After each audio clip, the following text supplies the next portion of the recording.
Hi, welcome back to my channel. I'm Mr. E. And if you've been following the first couple episodes of this particular setup, then you know that what I'm doing is helping you find financial freedom by having a weekly budget and managing your money a little bit better. Because if you're like me, you have learned the hard way that sometimes just looking at your account online doesn't always cut it. So, to that end, first, when we talked about setting up a bank account. Now, for this episode, we're going to change things up a little bit, and I'm going to make sure that we understand the dangers of actually having a checking account. Not necessarily what harm will come to you, but what happens if you don't play by their rules. While I do not change my mind on the necessity of a bank account with a checking account and a savings account, there are some pitfalls and some concerns you're going to want to keep an eye on, as well as reasons to not allow your account to go negative and to always keep that ledger we keep talking about so you know how much is in your account. So sit back and check out the video and let's discuss it. All right.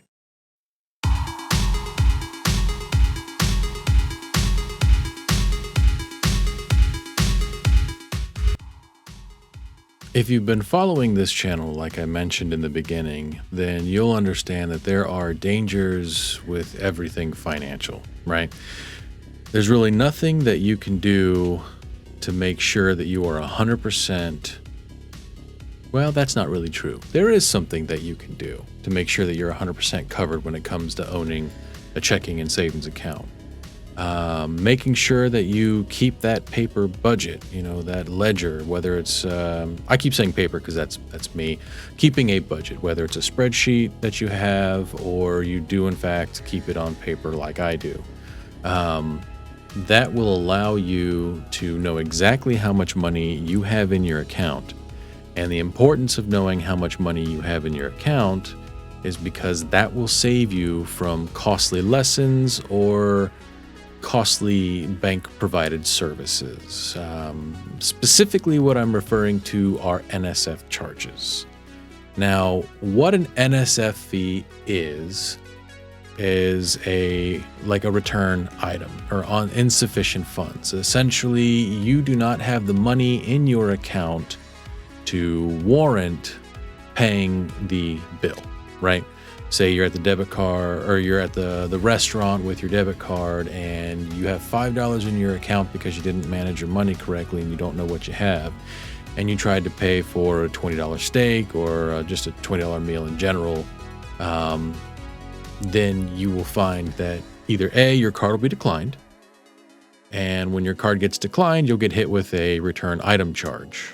Now, return item charges, depending on your bank, will be different. I once had a bank that had a separate charge for return item, had a separate charge for an insufficient funds transaction, and I'll get into that here and more what that is in a moment, as well as a different charge for an extended overdraft, right?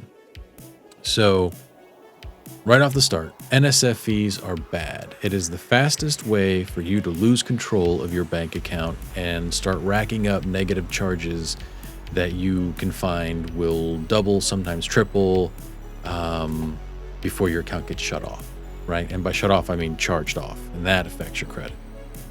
So what is the other types of fees, right? So you heard me mention overdraft, right?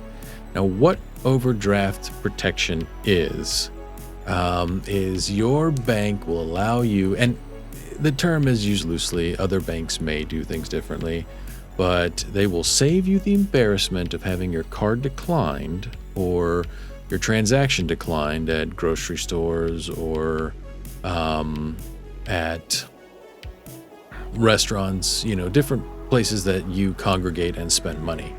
And they'll allow that to go ahead and go through. But in addition to having to pay the negative difference between the amount of the transaction that you were doing versus how much you had in your account, they're going to tack on a fee. I think the average NSF fee is like $34.21 or something. I mean, your bank's going to have specific layouts, and their fees are very specifically identified price-wise and stuff like that.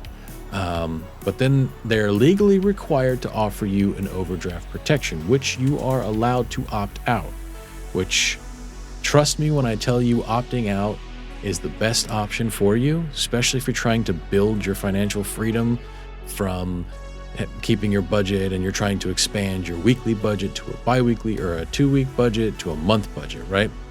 So that will then allow you to go ahead and take a hit and get that embarrassment when you go to spend your money and, oh, your card's been declined, which, keep in mind, if you do end up using that service or opting out of that, you're always going to want to keep at least $20 to $40 cash in your wallet or whatever you carry that houses your money, to cover these sort of things, because nothing's more embarrassing than eating, sending your card out, having it decline, and then trying to scramble and find a way to pay for your meal or asking your date.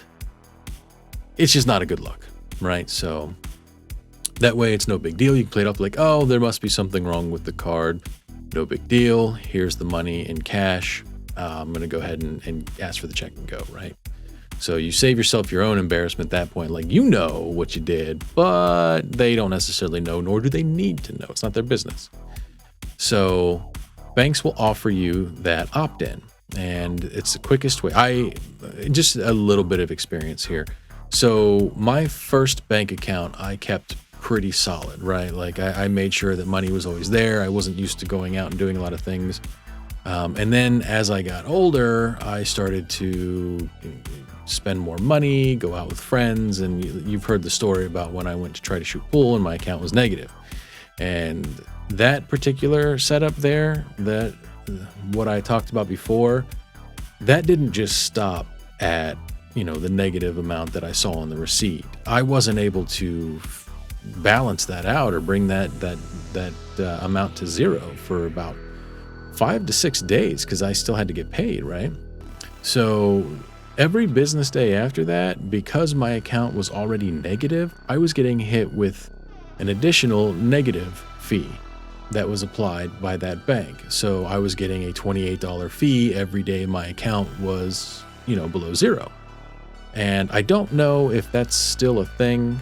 I think major banks, I don't want to name any names, but some of your major banks, there's been legislation to say that they can only charge a certain amount per business day period. I think you have, like, for your first couple business days, you get fees, and then after 5 business days, you get an extended overdraft fee, which is usually like $37.50 or something. Just a nice little reminder from the bank. Hey, you still have a negative balance that just got a little bit bigger.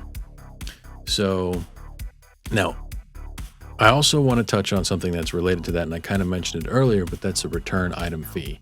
So let's say you're opted out of overdraft protection, right? And you write a check, or you process a transaction like a subscription fee or something like this, and you don't shut it down knowing that you're not going to have the money in the account. They run it against your account. Boom. Your bank has to return that ACH or return that check. And because of that, they're going to charge you a fee. Now, that could be $24, that could be $37.50, which was the case for me.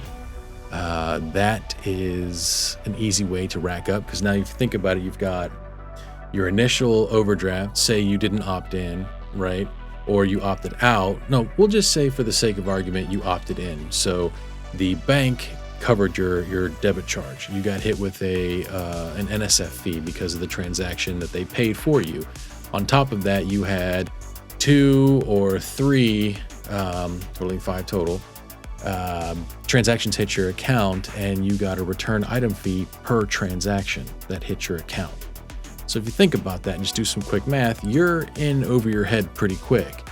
And if you do this at the beginning, like if you get paid on Friday, overspend yourself with all your money and blow it all that weekend into Monday, then you're going to be sitting in an uncomfortable situation for the next, 2 weeks or however until you get paid, hoping, here's the best part, hoping that your paycheck is going to cover that transaction. It was not uncommon for me when I was young to see my entire fast food job paycheck eaten by fees.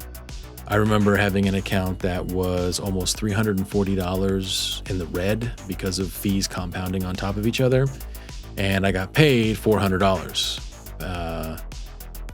You can imagine my disappointment when it was direct deposited to my bank, or when I had to physically take the check to my bank to deposit it, watching the teller look at me, knowing full well that I am just throwing my old paycheck at fees.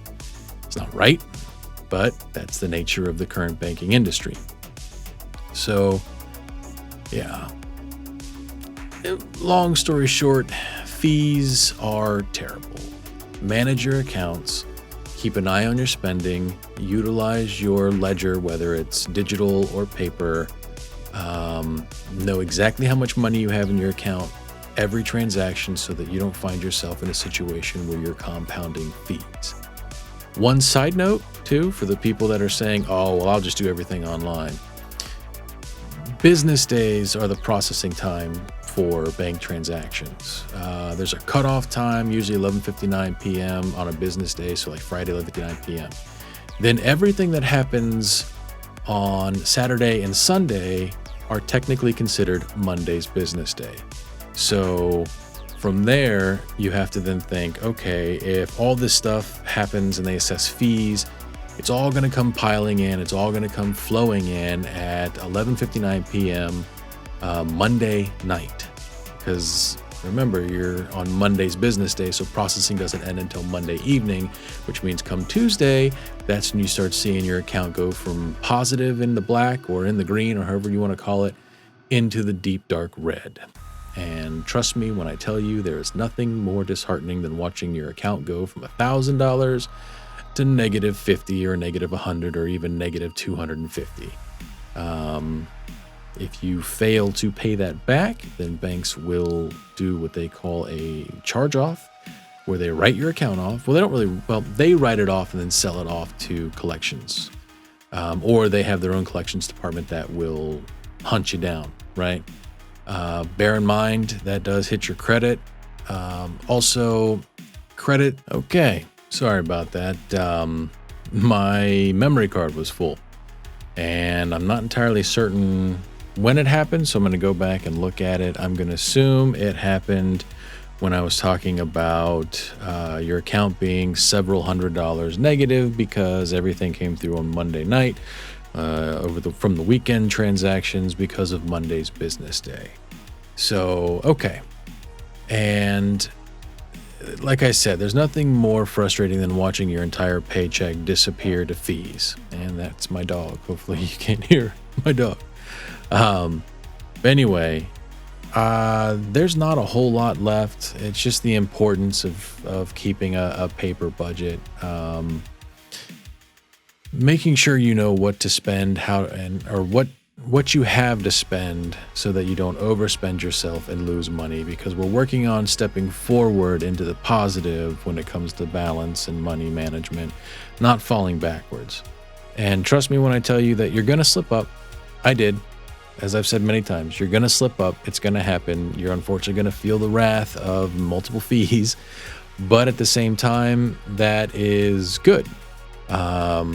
That will help you go forward. It will also remind you of what you lost based upon the fees that you had to pay back, and just make it better for you. So that's going to be it for this episode. I'm sure there's something that I didn't touch on. If you feel that I missed something, or I misrepresented something, please let me know in the comments. I'll correct it, probably in the comments as well.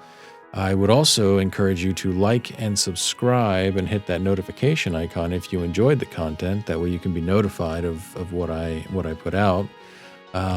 Also, if you would like me to start streaming on YouTube, so you can ask me real-time questions or just come and chat and we can both talk about how we've screwed up our financial lives multiple times and had to dig ourselves out, just let me know in the comments. I used to stream over on Twitch, but that was more playing video games. And I guess if you guys wanted, I could play video games again. We could do like an hour and a half of financial talk and then jump into whatever video games we want to play. I don't do Fortnite and stuff like that. Nothing wrong with it, just not my style. I do more horror-based games or like Star Citizen because I like doing work in my video games, apparently. But anyway, yeah, if you don't like what I say, don't just blast me on there. Tell me where I'm wrong, what I have wrong, or what I've got wrong. That way we can build a better community, because the goal is not for me just to build a video empire and be like try to be the next best thing on YouTube. The goal is to create a safe environment for people to come to with real financial issues, or they feel like they're at the end of their rope financially, they don't know what to do, and they'll have lots of individuals to bounce scenarios, questions off, and get some quality answers back. So yeah, I look forward to building that community, and that's going to be it for this episode, guys. You have a great day, and see you next time. And remember, everybody out there is going to try to do something to you, and the financial industry and everything else is going to try to flatline you because they control you more when you're in debt. Don't let them flatline you. Never let them flatline you.